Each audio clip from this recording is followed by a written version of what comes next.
Hello guys, so welcome back to my YouTube channel. So for today's video guys is ipapakita ko sa inyo kung ano yung design ng bipod ko sa aking marble gun. So napakadali lang talaga gawin guys.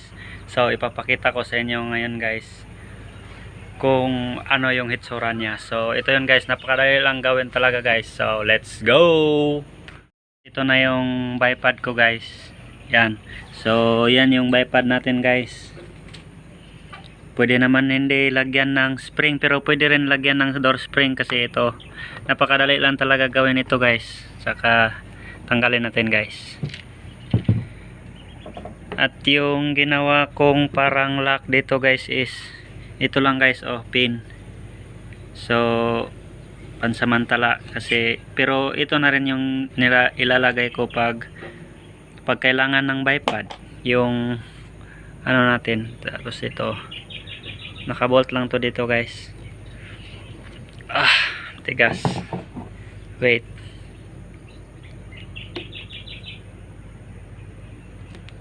Yan.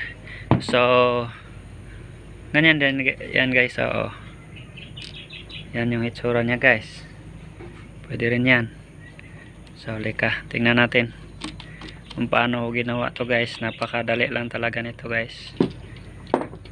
So ito na yun guys.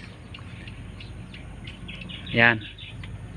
Tapos pwede yung forma niya guys, oh, kung gusto nyong gayahin yan.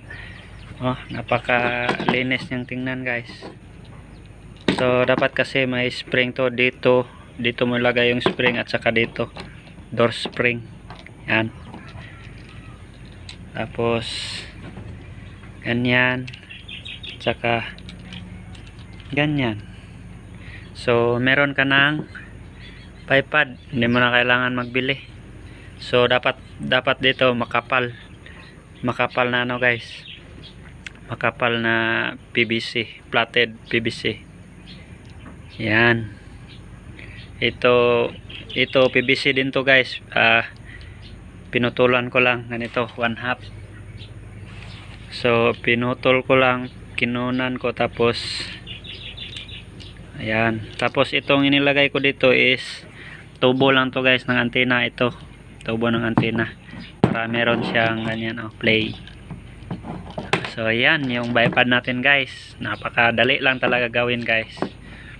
Naka screw bolt lang din yan. Naka screw bolt, naka bolt lang din yan guys. Oh, pwede bilhan nyo ng mahaba na bolt para dito kayo maglagay ng nut, tsaka dito. So yan, napakadali lang guys. So yan na yung bipod natin guys. Yan. Tapos lagyan na natin ng lock para kung gusto nating mag firing.